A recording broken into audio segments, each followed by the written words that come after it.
Welcome, everyone, to the third installation of MarshWatch, the Prairie Edition, as we get to call it now, because as some of you have seen, we've got MarshWatches now happening in other locations across Canada, so that's always exciting. It's cool to have built something that has grown and other people are, taking notice of and delivering themselves. So super pleased with that. This is our second bird ID session, and we're also going to cover some wetland plants in this because I do reference them.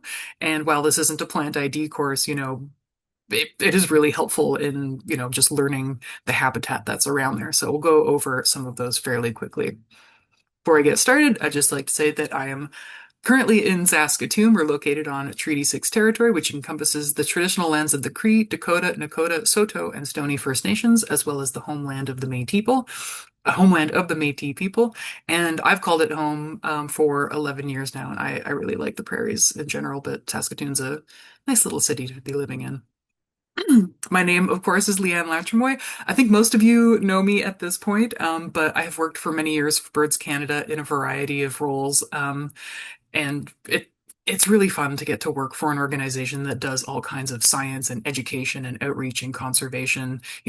We're a not-for-profit, so we're not out there to to make big bucks or anything. And we get to do some really cool science and lots of engagement, which I really love doing. On the agenda for this evening, we're going to cover several birds and one species of frog this week, and then we'll cover wetland plants part one. These are going to be the native species, and in a couple of webinars from now, we'll do some invasive species as well, because those are also important. We'll record that, post it online, and then afterwards we can have some chit chat and do some quizzes and discussions and all of that good stuff. Okay. On the menu for tonight, we have a slate of, I think, pretty exciting birds. Northern Pintail is our sole duck. We have the American Coot, which is a rail related to the Sora. And we have two grebes. We have the red-necked and the pie-billed. We have a few shorebirds on the menu as well. We have the Killdeer, American Avocet, black-necked stilt, and last but not least, we've got the northern leopard frog. Let's dive right in to the northern pintail. So the northern pintail is a dabbling duck, and as we've discussed before, dabbling ducks are surface feeders. They can walk around on land, and they tend to be really nice and colorful. And northern pintails are they have to be one of the most beautiful and striking ducks that's out there. It's almost as though, a swan and a duck had a baby. They're just really, really elegantly proportioned. They have nice, long, slender necks. The drakes have this really, really gorgeous long tail feather, hence their name, northern pintail. And, they're really just such a beautiful species of duck. The drakes have this white spur that goes up the back of the neck. So they got white on the lower part of the neck, and this white spur goes up the side. And it's amazing how that white shows up at a distance. We've talked about this before. It's always really good to try to find the white on a duck because that's what you're going to be able to see from quite a distance. And that white up the neck and that spur goes along the back of the neck really does stand out along with the bird's really just absolutely elegant shape. The drakes have this kind of bluish bill with dark streak over the top and dark edges. Otherwise, their face is rather plain and rather brown and chestnutty. And the females also have a bit of this as well. So, gorgeous bird. Gray patch on the flanks. Again, that white is going to help highlight that gray patch on the flanks because it's bordered by those two white portions there. In flight, the speculums on the males are more colorful than they are on the hens, so they're bronzy in females, but it's nice and kind of iridescent green in the males. So usually that bottom border is whitish, and there's a buffy kind of tan coloration that borders the top there. So really nice. And again, with those iridescent colors, sometimes if the light's not hitting it right, it's going to look just plain dark. But if you get it in the right light, it does have that kind of iridescent greeny, with maybe a little undertones of bronzy, but really a very striking duck. If you see them out there in a group, your eye is going to be drawn to it just because of those slender proportions. They tend to keep their necks up high. And again, it just really looks like kind of a swan neck, like miniature swan duck, if you will. The hens, as as we're gonna notice, going through a lot of our duck species, especially the dabblers. The dabblers are all kind of brown and mottled overall. So she too has those same proportions. She's got that slender, long neck. She doesn't quite have the long pointed tail, but her tail is kind of long-ish. The key I find for the hens of the northern pintail is the face is very plain. There's not much going on. We'll show them side by side with mallard hens in a sec. Mallard hens have a little bit of a dark eyeline.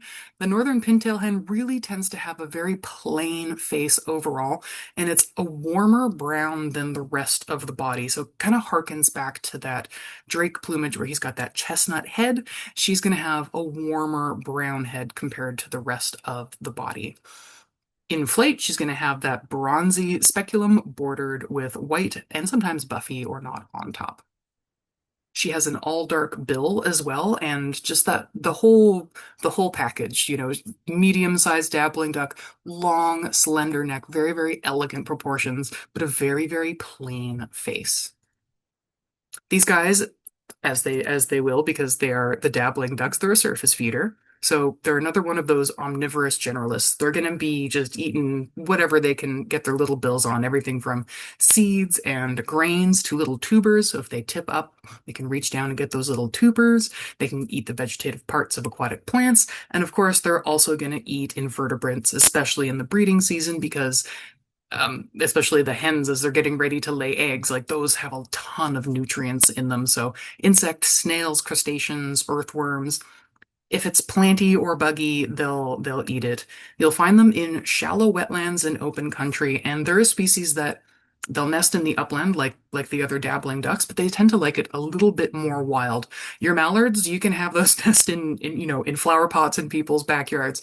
The northern pintail is a little bit more wild than that. They want a bit more elbow room. They want a bit more space, so they really like having those kind of upland pasture areas near the wetlands where they're going to be raising their young. And their their call isn't super loud, isn't super distinctive. Well, maybe it is a little bit distinctive, but I don't use it so much to identify them. They're not chatty in flight as some other duck species are, but they do have a cool little sound, and it sounds like toots mixed with, if you were like playing with a tent zipper or something, it sort of sounds like that. But really, for these species, you're focusing on the visual ID. Hopefully, this plays loud enough for you. Go, play. There we go.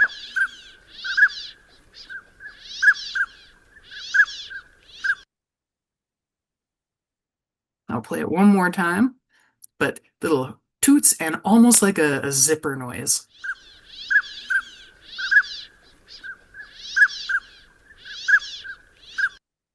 If you have the Merlin app and you couldn't hear that very well, I suggest you give it a listen later on. It's a really cute little noise.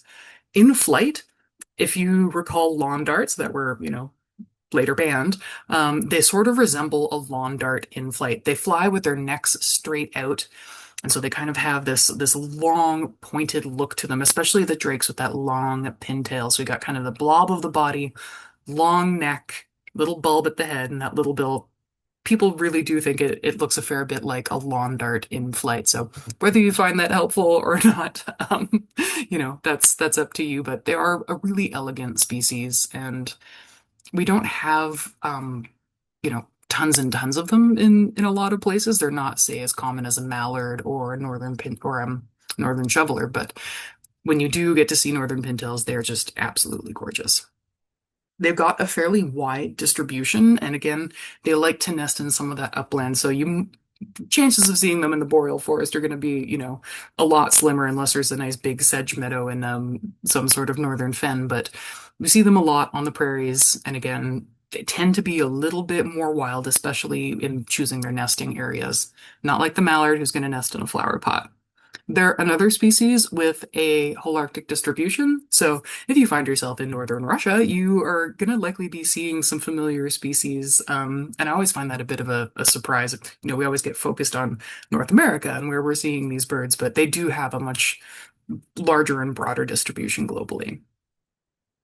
Okay, I did mention that our hens to date are all kind of brown and mottled, and I'll show another slide on that in a second here. But comparing them to the two that we've covered already, the mallard, the northern shoveler, and the pintail, of the three, the northern shoveler is really going to be the easiest one to pick out.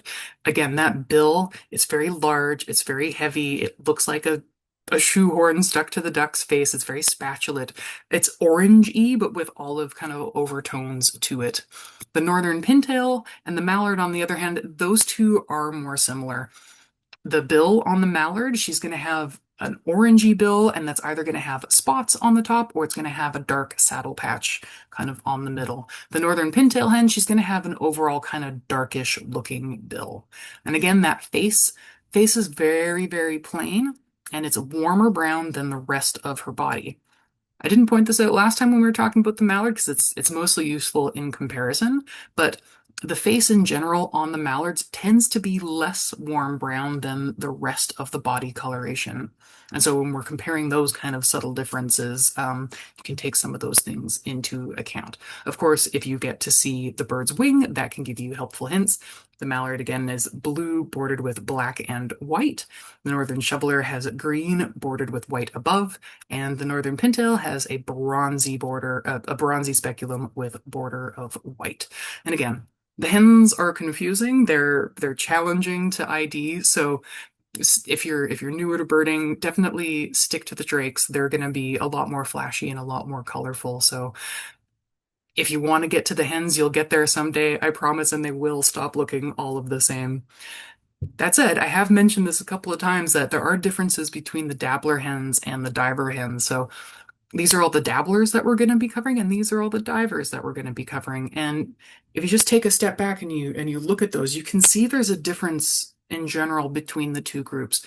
The dabbling hens all have this really mottled, very textured, patterned body feathers. It's complex. It's not just, you know, brown feathers. There's bits of brown and bits of light, and there's little bits of patterning in them.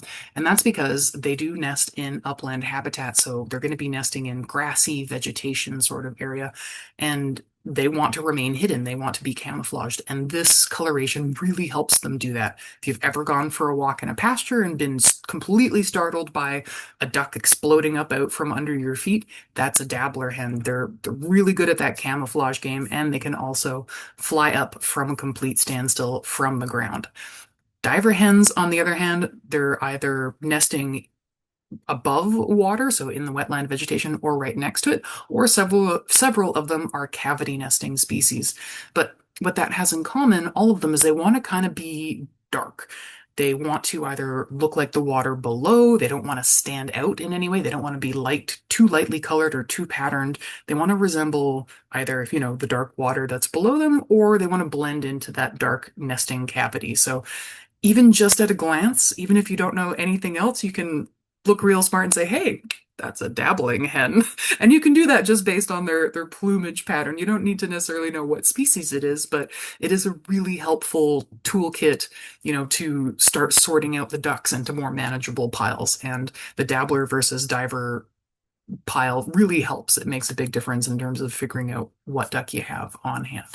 That's just a little bit about the difference in looks between the dabblers and the divers. Okay, next up we have a coot. So a coot is in the same family as the sora as we talked about last week, and they are rails. But the coot is a rail that kind of acts a bit more like a duck. The sora, and we'll see other rails like the Virginia rail and the yellow rail, those guys are all fairly secretive. They spend their lives walking through vegetation trying not to be seen.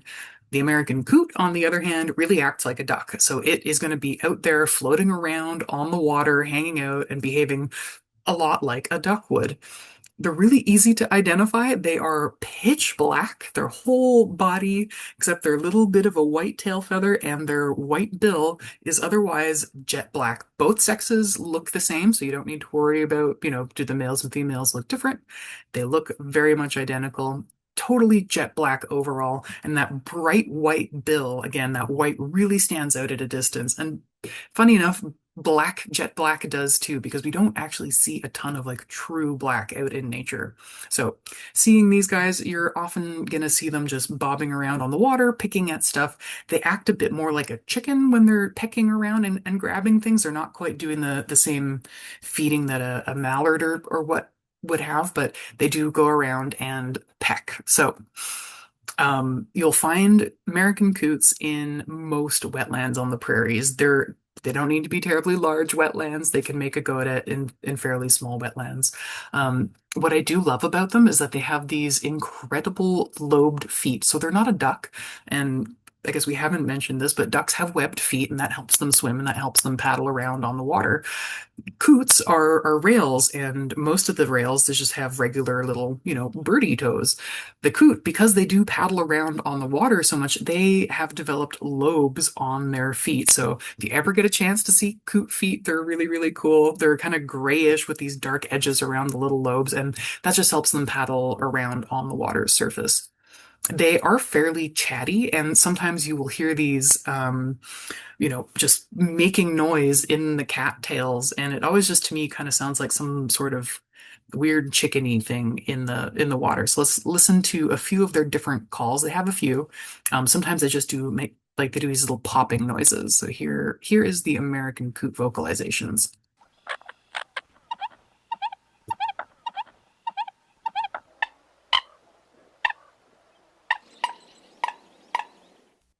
So if you're hearing those kind of weird popping, little harsh noises coming from the wetland, chances are pretty good that it's an American coot. I'll play that once more for you.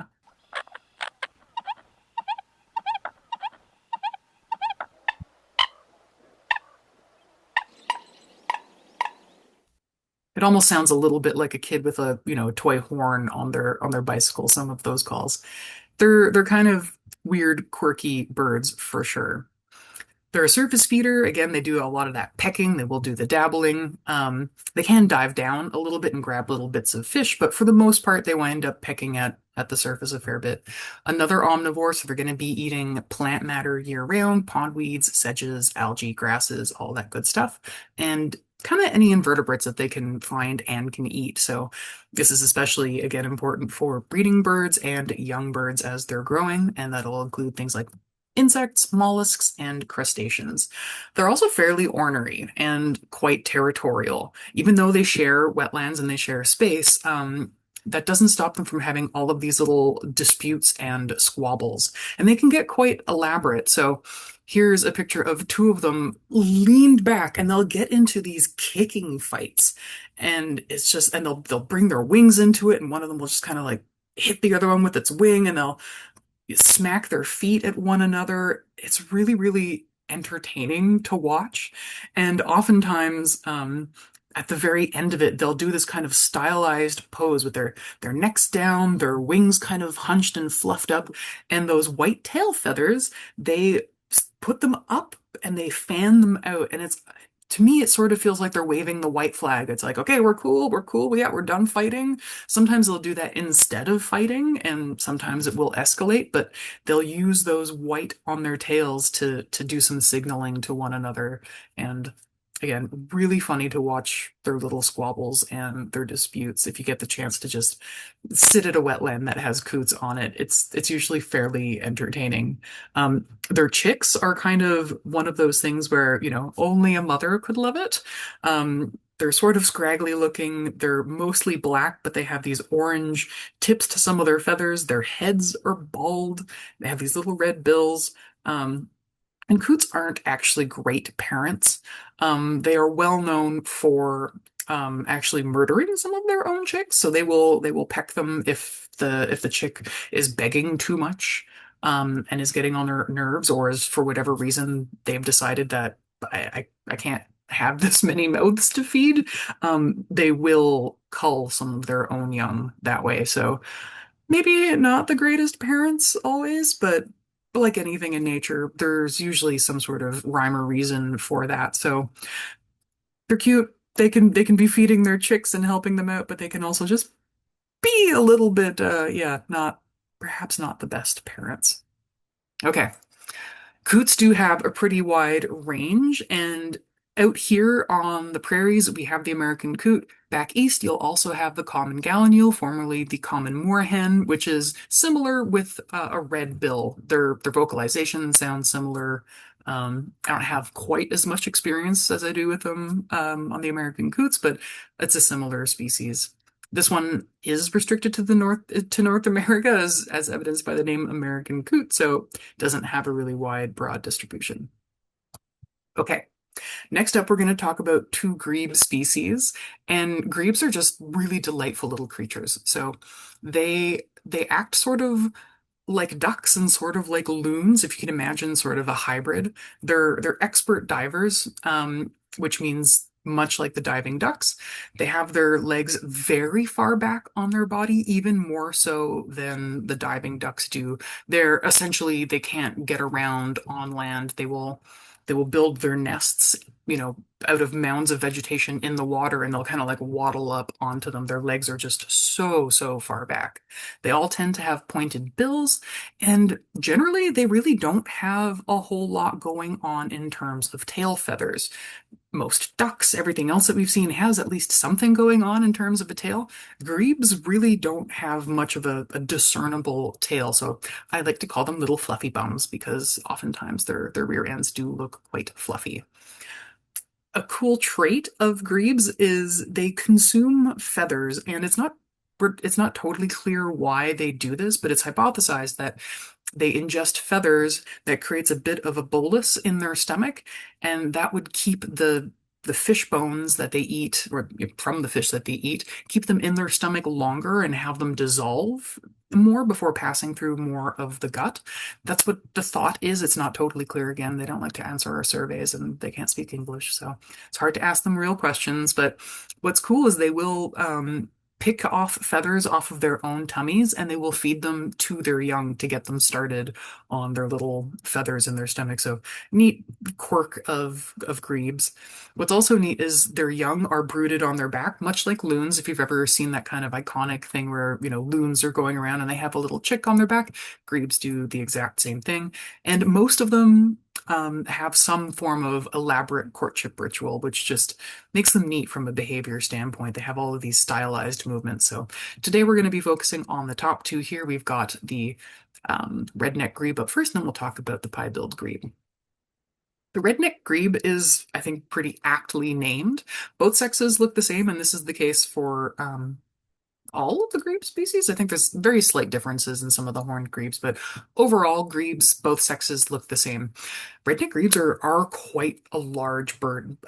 When you get to see one, you will notice that, like, holy smokes, that is not a small bird. It's maybe not quite as big as a loon is, but they are quite large. They tend to be very conspicuous, and they're loud and long-necked, so their calls travel a great distance. If you've ever been out on a boat, this sound travels really great over water. The sound waves hit that hard surface of the water and they can just bounce and travel quite a long ways. So they are a loud bird, and it's kind of amplified by open water type areas. So both sexes have this really kind of pretty grayish white cheek patch. And again, that pale thing is sometimes the only thing that stands out. You have it, maybe you see one at the very, very end of a lake, and you can just see that kind of gray cheek patch, and otherwise you've got the shape to go on. That'll be enough. They're going to have this really big cheek patch, a long, sturdy, pointed bill that's kind of, a bit yellowish, a bit darkish. Overall, they do have that red neck, kind of this dark cap to their head, and overall the rest of their body is just quite dark overall. Really, the thing that stands out is that whitish, kind of silvery gray cheek patch. At a distance, you really can't tell the difference between the rusty neck and the kind of darker body feathers. You'll find them in large wetlands with wide open water areas, and they need emergent vegetation as well. Here's a photo on the bottom. Grebe babies, I didn't mention this, but they're also just painfully cute. It looks like they're wearing just the most adorable striped pajamas. So grebe babies are just absolutely wonderful. And they can fit a surprising amount on their back, and they'll just kind of nestle into their parents' feathers. One parent will be diving under the water, grabbing fish and coming up and feeding, the little flotilla that's on the other parent's back. It's really cute. So They do quite a loud call. As I said, it travels a good way, and it can be sort of described as kind of like a whinnying, braying noise. Arree, arree. And it is quite loud.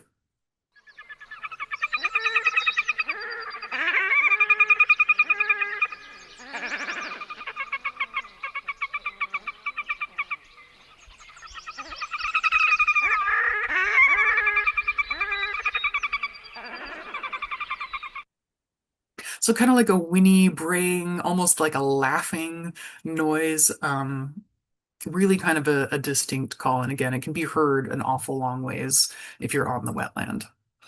They're an opportunistic diver, so they're going to be eating fish, crustaceans, aquatic insects, their larvae, any amphibians they can get their little beaks on. They're not going after plants so much, so they're really just going to be diving after animal and insect material underwater. Here's an example of one of those nests that they will just go and they will pile up vegetation. And sometimes that vegetation makes a floating mat. Sometimes it is built up from quite from like the bottom of a wetland. And you'll see them on deeper water wetlands. They do need that space to dive, to get those fish. So usually you'll see them on wetlands that do have some, at least some amount of fish, meaning that that wetland doesn't freeze solid all the way to the bottom. But they're neat, especially when they're sitting on a nest. Their neck just looks really, really skinny compared to the rest of their body, which kind of looks a little bit more blobbish. And here's an example of one doing its best to stand. You can see these legs are like attaching way back here on the body, and there's a whole lot of, you know, body to support on that on those back legs. So they are really, really awkward on land. Very, very cute though.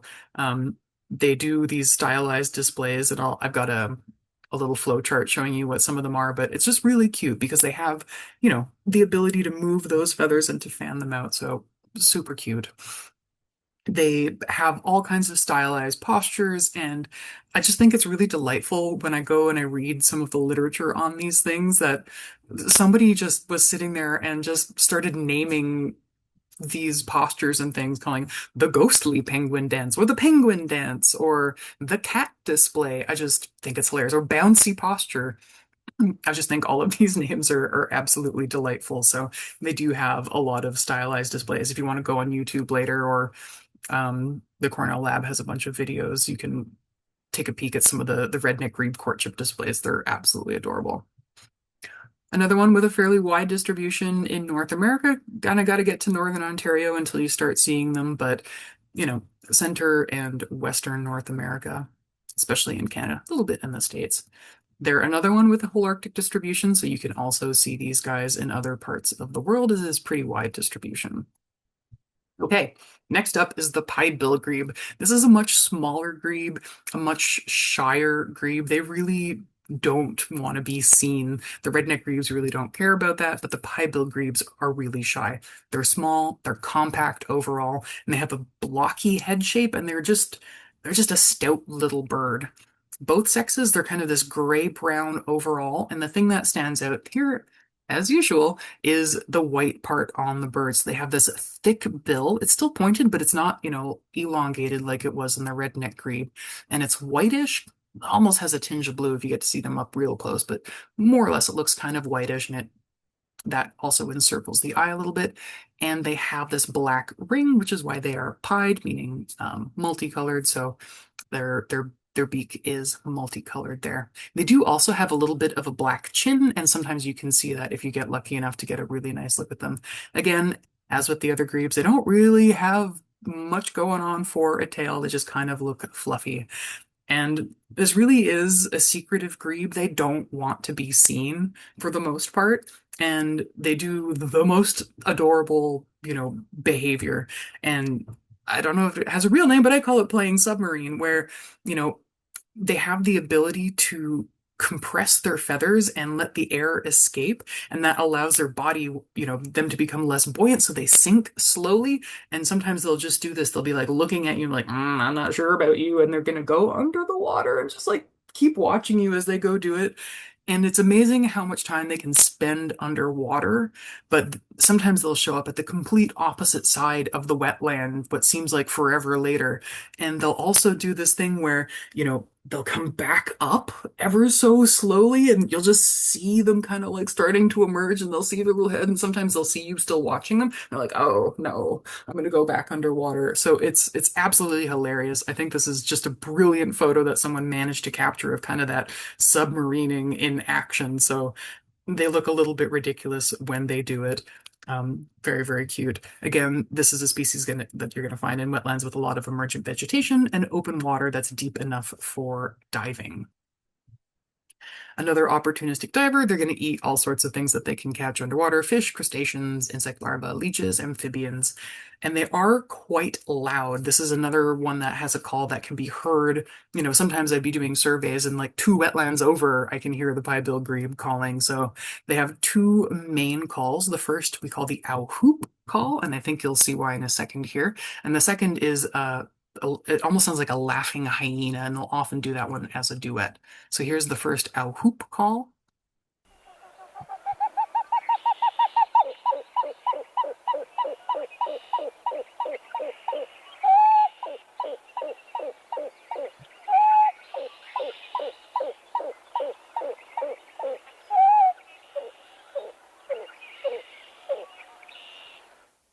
And sometimes they can draw that out a long ways, and sometimes they can keep it shorter. So the length can be a fair bit variable, but it's kind of that ow hooping and then drawn out ow, ow, ow noises. So neat. Again, it travels a long way. Here's the hyena call.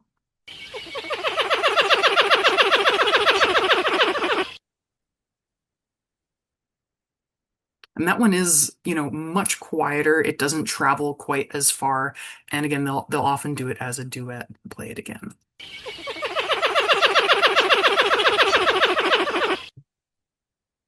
But very handsome birds. Again, grebe babies have these wonderful stripies, and you can really see that kind of dark chin patch, but oftentimes you don't get to see these birds. They're pretty sneaky and pretty secretive, but that white bill with that kind of black ring around it really does stand out if you're looking around. And again, really blocky, compact bird.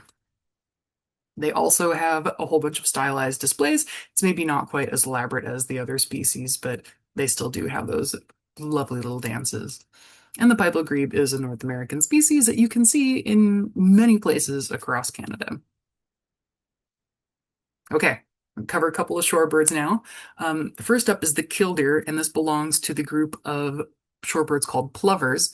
And plovers all tend to have almost like a pigeon head to them. They have a really steep forehead and a kind of relatively small bill kind of coming out of there. So they do belong to that plover group, relatively small. It has a short, straight bill, long tail, and very, again, pigeon-like. Both sexes look the same, and they're solid brown above. The thing that really stands out is that solid double breast band around their neck. So nice dark necklace. And if you look at them head on, kind of like in this one, it almost makes like a bullseye sort of target. You can see that those rings around the neck, and they have a little ring across their forehead here, and a line that goes across the bill here. So they really do have this nice little target on them. They do have a nice red eye ring that sometimes you'll get to see, but otherwise the bird is kind of brown and lightish below. You'll find killdeer commonly in fields, mudflats. They'll sometimes make use of lawns. I've seen them nest right in gravel parking lots, which is not the best place if you are a bird who barely makes a nest and lays an egg that looks like gravel. A gravel parking lot is not a good place. So sometimes when people find them, they'll flag it and try to get vehicles to avoid parking in that one parking space. I'll show it in a second here, but they're at least very attentive parents. So they're rather tolerant of humans, as evidenced by their willingness to sometimes nest in gravel parking lots. They're not a tame species by any measure, but they're far more tolerant of humans than, say, a lot of species would be. They do this really cool broken wing display that they're famous for, and they have this kind of, oops, I hit the wheel. They have this rusty red patch above their rump, and they'll fan that out and they'll pretend to have a broken wing. So if a predator is, say, going towards their nest or their young, they're going to pretend to be an injured bird and they're going to feign that injury and try to lead you away from their nest, saying, like, hey, I'm a much bigger snack over here. Look at me, I'm a poor injured bird. Oh, surely you could catch me. I can't fly. And once they feel like they've led you away far enough, that's when they get up and they just take off. You never had a hope in catching them, but that's kind of their anti-predator MO. They lead them away by feigning injury, which is pretty clever. All shorebird chicks are just painfully cute. They really look like some form of a cotton ball on toothpick legs. They're just absolutely adorable. Oftentimes they're kind of miniature versions of what they'll look like as an adult. Doesn't quite have the double breastband, but you can see there's a lot of, familiar coloration going on there between the chick and the adult. And again, this is the eggs that look an awful lot like gravel, so they can be, really easily trampled if they don't do that distraction. This is a bird that is going to be eating all sorts of things, so they're going to be chasing and probing. They'll on wet sand, they'll tap their feet a little bit and try to entice little, critters to come out of the dirt. They're going to eat things like terrestrial invertebrates, earthworms, insect larvae, grasshoppers, beetles, and snails. They'll also snack on seeds and aquatic invertebrates as well. And they're a name sayer, so their call is essentially saying their name. So they have this loud killdeer, killdeer call.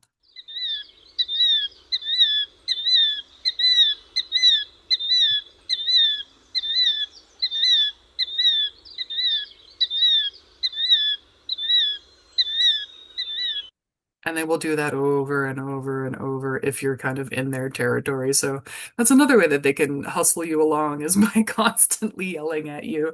So that is the killdeer. They have a fairly wide distribution across a lot of North America. They're resident in a lot of places and they're, breeding birds over a very large swath of Canada. A very handsome shorebird is the American avocet. You might notice this bird in part because they have some of them, the females have these really exaggerated, long, curved bills. So this is a species where there's a slight difference between the sexes, and that difference is that curvature of the bill. It tends to be more curved in the females, but very, very long, very, very thin bill. It's almost impossible to miss. They're sort of a really flashy species with that cinnamon kind of salmony wash over their head and overall a black and white body, lots of high contrast color. And they have nice, really long kind of bluish sort of legs to them. Sometimes, depending on the light, it looks a bit more grayish or whitish, washed out. See them in the right light, they have that nice kind of bluish tinge to them. So both sexes have that rusty wash on the head and neck and those black and white wings. So it really does make them stand out at a distance. Pardon me. These guys really like shallow ephemeral wetlands. You'll also find them on saline wetlands, so areas that have big extensive salt flats and the shallow areas of larger bodies of water. They can wade, they're totally comfortable walking. That's why they've got those really nice long legs. And the way they feed is they wind up swishing that bill back and forth. So it's not always evident when you're looking at an American avocet whether, it's a male or a female. Something subtle like this is usually more helpful if you're, seeing a pair side by side. And again, it's a bit of a variable trait. It's not you know, there isn't a certain amount of curvature that is always expected in the females. So there is a bit of a difference, but it can be a subtle one, especially if you're looking at them at a distance. But very, very handsome birds and very, very common out on the prairies. And they swish that bill back and forth, picking the little bits of sediment, but they don't probe with that bill. They're after invertebrates, so insects, larvae, crustaceans, aquatic plant seeds, and even small, tiny little fish.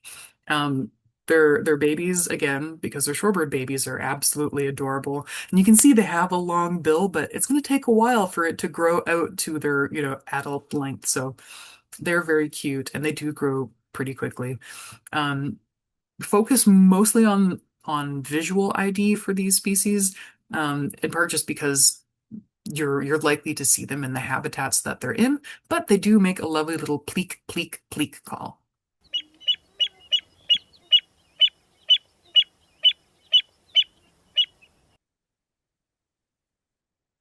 They don't have a very wide distribution. They breed on kind of like the central northern Great Plains here, some of the southern Great Plains as well, but really, a central North American species. Another really cute shorebird, and one that is increasing here in the province, is the black-necked stilt. These guys are just outrageously slender, and they look so fragile. They're smaller than the American avocet. They're a medium-sized shorebird. They have a very straight needle-like bill, long neck, and very long bubblegum pink legs. That's why they're called stilts. Their legs are just seemingly impossibly long. Both sexes look the same. They're black above, a little bit more of a brown tinge in the females, and very white below. And again, nice clean lines. That black and white really stands out at a distance. They have a cute little white eyebrow above their eye here, but those, pardon me, I need need a sip of water here. So those really, really long bubblegum pink legs and that long neck and long slender bill, it is really, it's a kind of a show-stopping bird. You don't always see a ton of them. They're increasing here on the prairies, but they're very, very beautiful. You find them in shallow ephemeral wetlands, saline wetlands, and again, similar to the avocet in the shallows of larger wetlands. They like more vegetation than American avocets do, so you'll find them, let's say, in maybe something that has a bit more vegetation in it.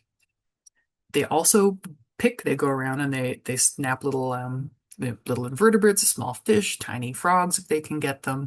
And they do have a call. They go yap, yap, yap. But again, it's not something that's you hear a whole bunch.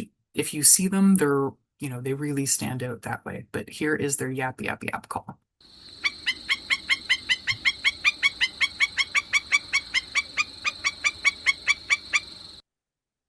And yes, they really do rest like that, and they'll get even further down and brood their chicks. I can't remember if I have the. Yes, I do have it. So this is them brooding their little chicks. I just think it's absolutely adorable that they'll get up in there and, nestle into their parents' feathers to stay warm. But a very striking bird, a very dainty and delicate looking bird. And this one's pretty cool. So the range maps for a long time for black-necked stilts, they didn't really show this kind of range expansion in the northern Great Plains. And if you've ever wondered, like, do my random bird observations to, say Birds Canada's programs or eBird, or if you send them to both, even better. If you ever wonder if those observations really do anything, they do actually. So this is, one of the eBird early maps of just where they're getting observations, because typically the range maps sort of look like that, and that would lead you to believe that we don't even have them here in Canada. However, before doing this, I looked it up today, and oh no, I must have. Oh well, shoot. Something happened. My slide got lost. Darn. Okay, well, the new map looks a lot better, and it actually accurately depicts, this kind of patch here as occurring in North America. So sorry about that, folks. I must have hit undo or something on my keyboard. But if you are wondering if your observations do, help bird science and bird knowledge overall, they absolutely do. That's how we learn more things. We can't all be scientists out there all the time, so we do really rely on observations from volunteers and citizen scientists. Okay. Our amphibian for the evening is the northern leopard frog. This is a fairly large frog compared to the two that we were talking about last week. About 11 centimeters long, it's a little over 4 inches. Again, their body color, the base color of it ranges a fair bit between kind of greenish, bronzy to brownish. The thing to pay attention to here is that they have spots all over their body, and those spots are kind of haloed around with a lighter color, and they really do look like a leopard spots. So spots bordered by kind of a paler haloed ring. They're very cute. I like them. They're a species of I can't remember if they're listed as threatened or special concern, but they're not doing so great in a lot of places. So, oh, I have it written on the slide. Western boreal prairies, special concern. So, we are trying to protect them here on the prairies where they're less and less abundant. They kind of sound almost like balloons rubbing together, or kids do that thing sometimes with their voice where they kind of make weird noises. Sort of sounds like that. I'll play it for you.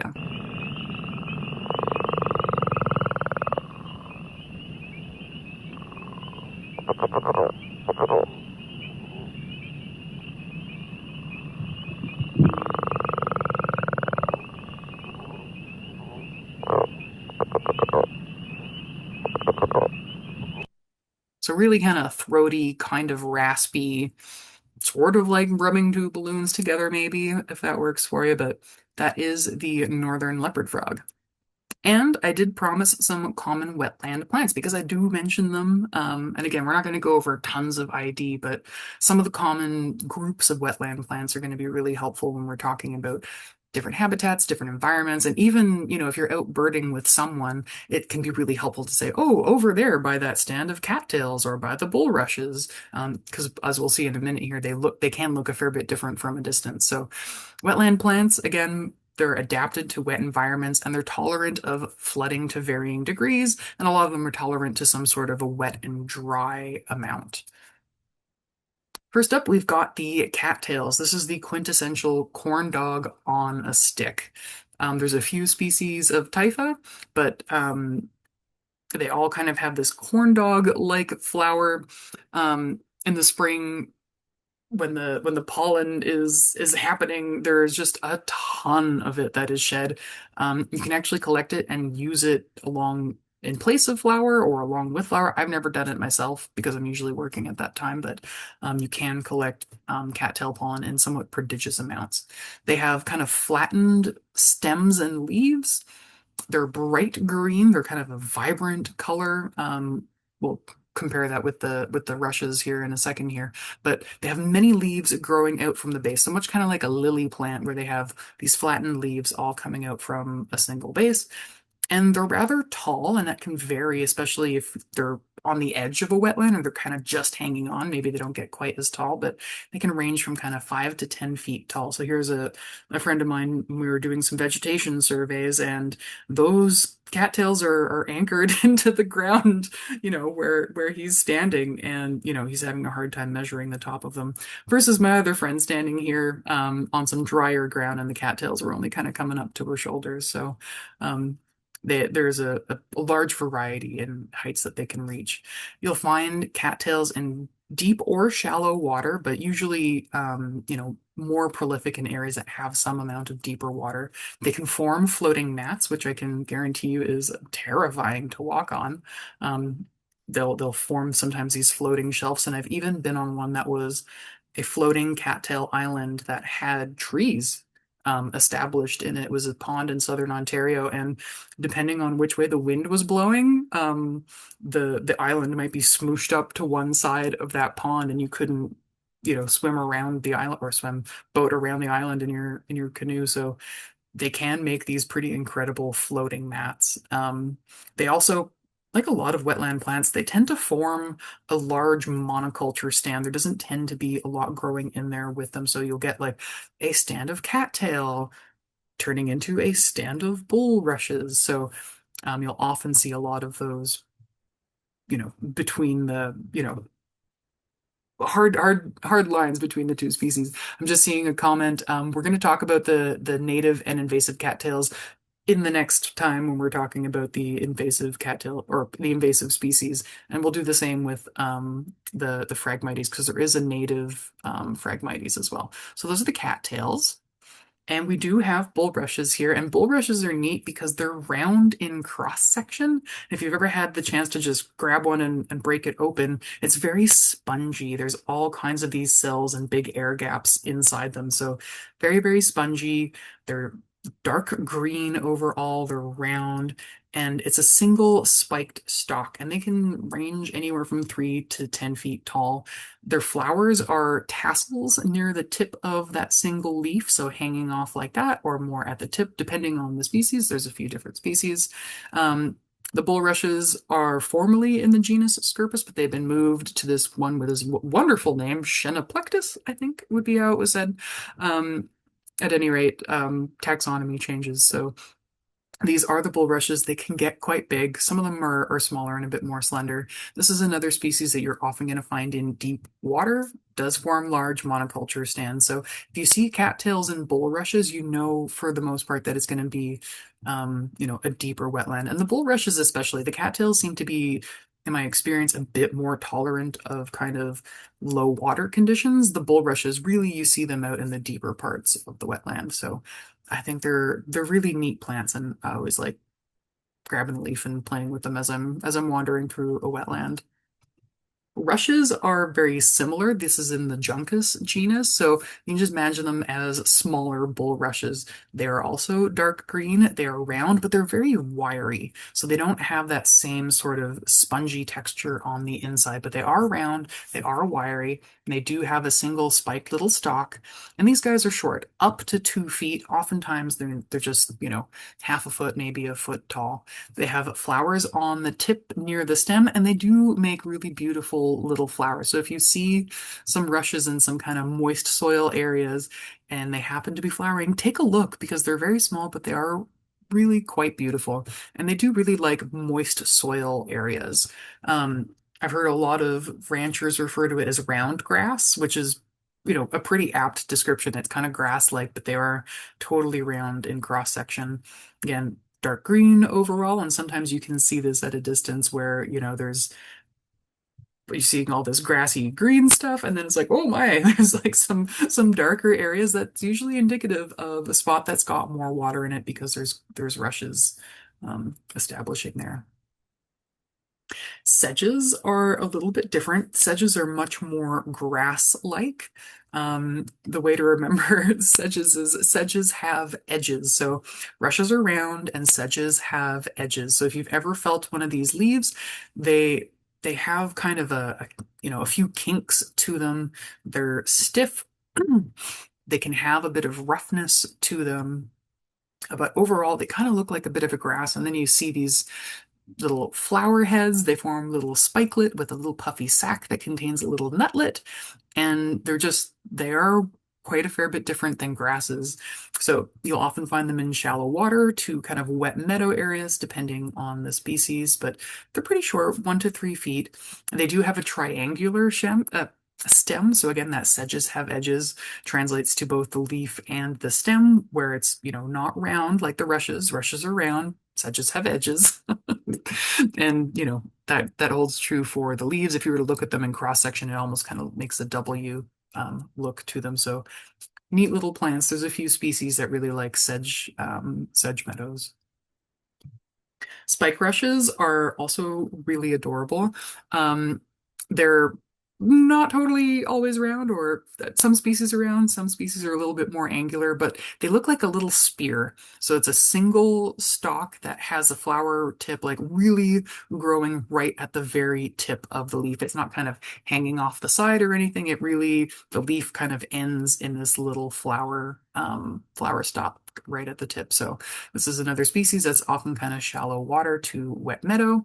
They can be up to 3 feet tall, but oftentimes these are a fair bit shorter, and they do look very grass-like in general. But again, they're a fair bit darker, and they have that little kind of spear look to them with that flower right at the tip. The common reed, the Phragmites genus is probably most well known for the invasive version, but we do have here a common reed that is the native species of Phragmites australis. So this is an actual grass, and they're bright green when they're fresh, and they can get very, very tall indeed. They can get up to 20 feet.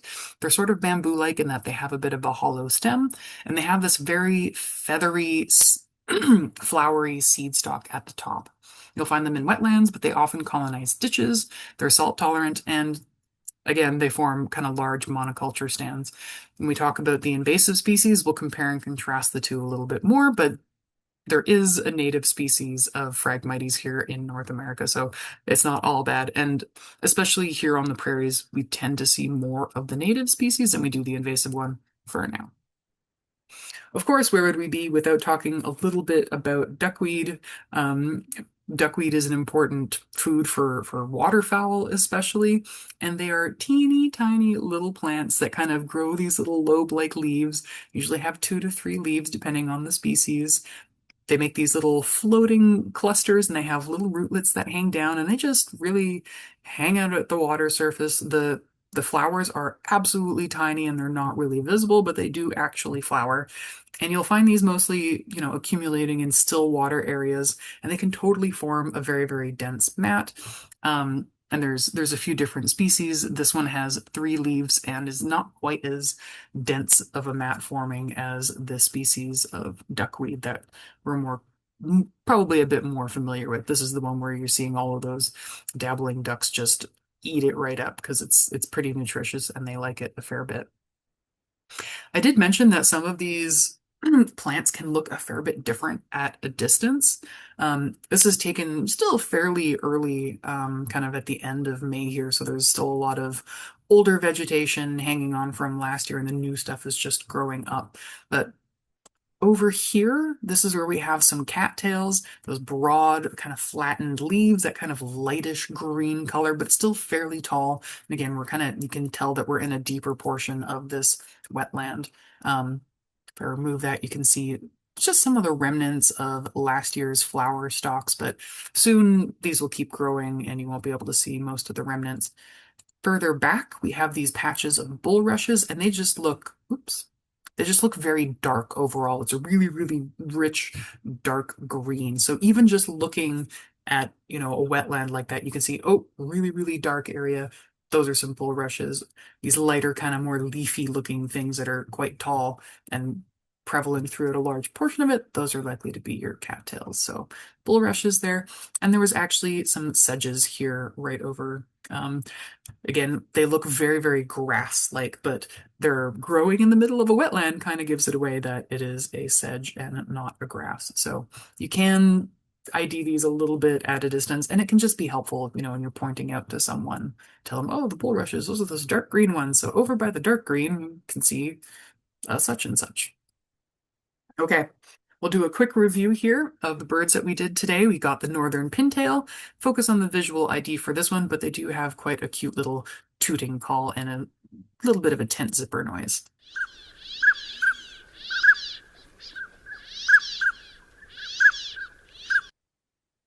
The American coot makes kind of lots of croaky, poppy, grunty noises.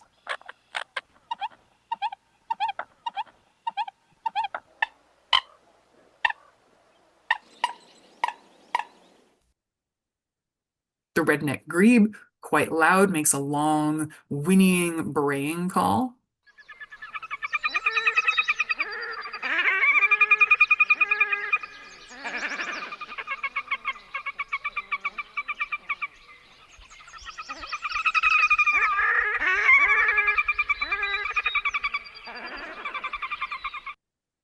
And the piebald grebe has 2 calls that we're likely to hear. The first is the ow hoop call, and that can go on for a long time or a short amount of time.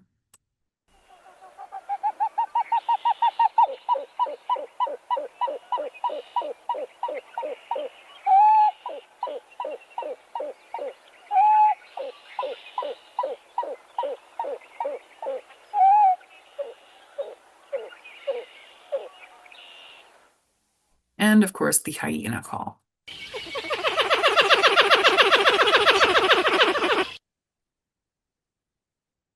The killdeer is one of those namesayers, so it has a killdeer, killdeer, and if you are around a killdeer, you will hear it.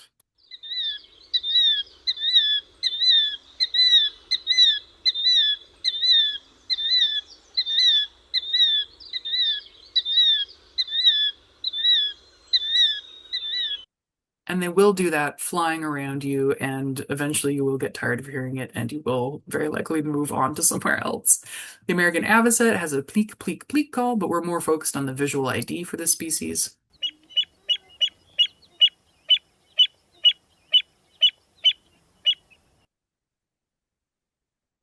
And the very dainty, elegant looking black-necked stilt has, again, a bit more of a yap, yap, yap call, but mostly we're focused on the visual ID for this.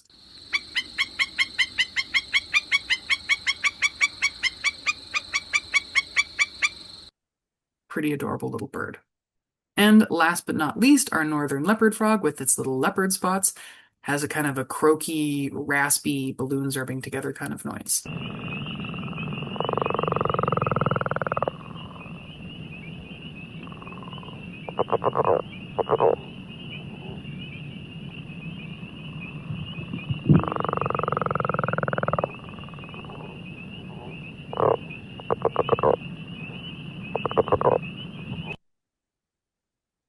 Okay, I think I'm going to skip the soundscape for this evening. This is actually the one that we listened to on the very first webinar, so I'll add it to tomorrow or next week's webinar just because I see we're a little bit past the 8 o'clock hour, so I'll just skip through it. And with that, I just want to wrap up and say thank you guys so much for tuning in again tonight. My name is Leanne Latrimoy. You can reach me by email at llatrimoy@birdscanada.org. You can find Birds Canada on all the socials, our Birds Canada website. Some variation on Birds Canada for the social media stuff. I just want to give a huge thank you to the supporters, past and present, who have made this programming possible. That's the Manitoba Fish and Wildlife Enhancement Fund, the Government of Canada, the Saskatchewan Ministry of Environment's Fish and Wildlife Development Fund, SaskPower, and of course, last but not least, Wildlife Habitat Canada. Quick note about them, if you have any waterfowl hunters in your life, you'll know that they have to purchase a habitat stamp colloquially called the duck stamp. And you don't have to be a hunter to buy this and support conservation. So it's been a year or two since I've bought one, but I'm looking at my desk right now because I have a few up there.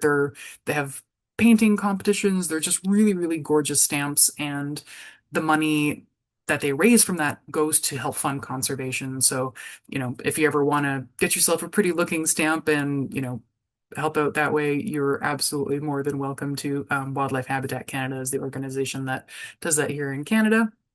And of course, Birds Canada is a not-for-profit, and I just want to send a big thank you because I know there's a few people who've made some donations recently, in part because of MarshWatch. So thank you so much. They do send me notes when somebody says that they, are donating because of MarshWatch and they liked it. So they do send that to me. So I really enjoy reading those. So thank you guys so, so much. Feel free to get in touch with me, and I will see you next week.